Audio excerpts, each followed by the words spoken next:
I've received the most amazing questions. Just been on holiday, been absolutely lovely. And I come back and I have all these amazing questions. So I'm gonna answer all the questions that I have had in different videos.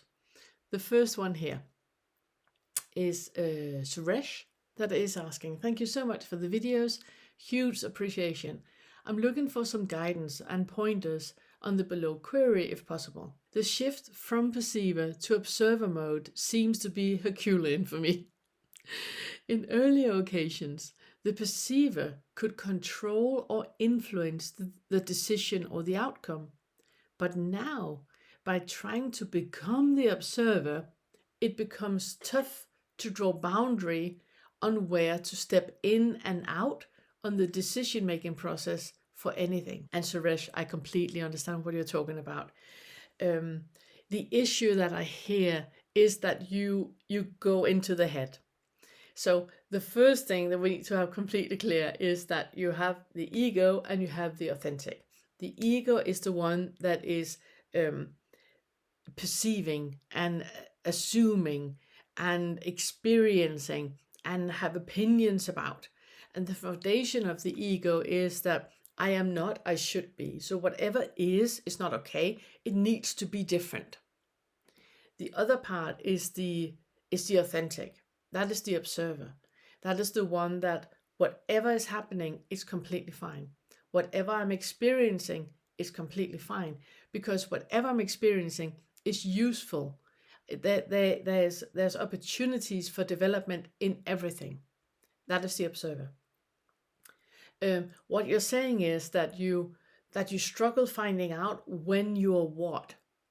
And it's actually quite easy, because if you have an idea of something should be different than what it is, then your ego.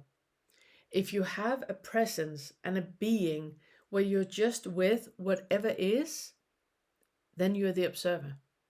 So it can only become herculean for you. I love that expression. Thank you very much. That can only happen when it feels heavy, because you're pushing, you want to strive from here to there, to go from here to be there.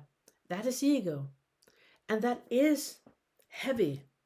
And it is tough, because there's so much non-acceptance in that. There's so much competitive and battle in moving away from actually what is to something better.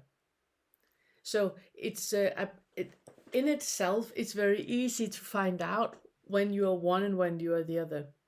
If it's discomfort in a way, and discontentment in a way of something needs to be better, then your ego. If it's something with, this is not pleasurable, but it is as it is, completely fine. I too can grow with whatever I'm experiencing right now. And there's a letting go and allowing, creating space for whatever is, then you are the observer. You have another question. Also, imagining that there's no one without personal realizations or evidence creates a sense of doubt. Again, I understand it's my nature. How to overcome this? And again, I think that with the first answer, I answered this one. As soon as you experience doubt, or you experience skepticism of what is, then your ego. And there's no overcoming it. There's no need to overcome anything, because it's just mind created. Whatever doubt you have is mind created. It's the thinker creating thoughts that is giving a sensation of doubt and resistance. All that is resistance. And whenever we feel resistance in us, that stems from a foundational identification with something. So for example, in this instance, it might be that you feel the doubt because you see something is happening and you want something else.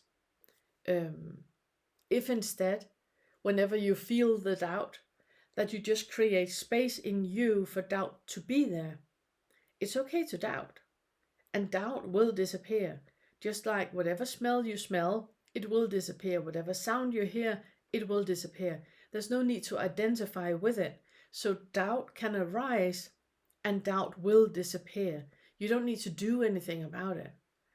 It's the identification with the doubt that is creating the resistance and all the issues.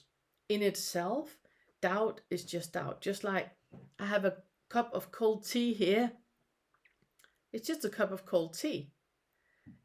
If I have a resistance about cold tea, then it's a problem. But it's not the tea that's the problem.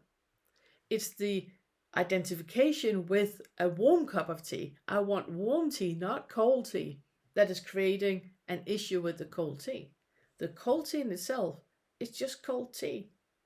That's not an issue. I hope that was answer enough for you. And if you have any more questions, feel free to ask me. Thank you.